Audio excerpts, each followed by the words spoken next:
లేకపోతే లేదని చెప్పి దౌర్జన్యంగా మొత్తం కూడా ఈ తెలంగాణ రేవంత్ రెడ్డి ప్రభుత్వం పూర్తిగా పిల్లలను వాళ్ళ ఆరోగ్యాలు గాలికి వదిలేసి ఈ పరిపాలన కొనసాగిస్తుంటూ ఆయన వాటి మాత్రం 100 కోట్లు పెట్టి ఫుట్బాల్ ఆడుకుంటూ కూర్చుంటూ కానీ ఇలా పాఠశాలలు హాస్టళ్లలో కస్తూర్బా పాఠశాల ఎల్లారెడ్డి పట్టణంలో పోలీస్ స్టేషన్ ఎదురున్న దాంట్లో ఈ విధంగా ఉంది పరిస్థితి.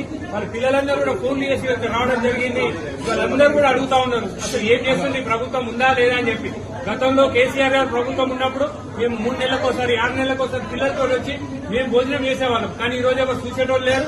ఎంతసేపు వాళ్ళకు ప్రభుత్వం వచ్చింది అధికారం అనుభవించడం తప్పితే పిల్లల బాగోగులు చూసేది వాళ్ళ ఆరోగ్య పరిస్థితి తెలుసుకునే పరిస్థితి లేదు. ఇప్పటికైనా ముఖ్యమంత్రి గారు మీరే విద్యాశాఖ మంత్రి ఉన్నారు, ఇమ్మడి స్పందించి ఇక్కడ ఉన్నటువంటి ప్రిన్సిపల్ మీద చర్యలు తీసుకోకపోతే మేము రేపు కలెక్టరేట్ కూడా ముట్టడి చేస్తామని హెచ్చరిస్తా ఉన్నాం.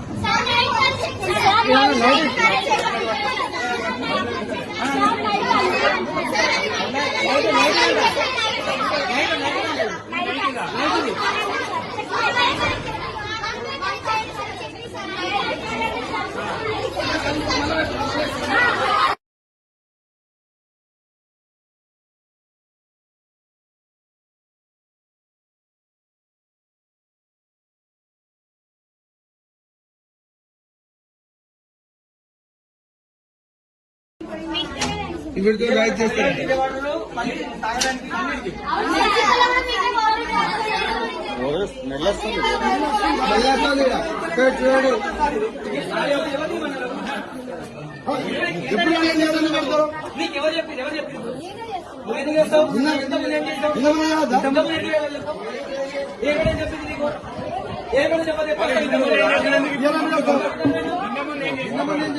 పిల్లలు లేదా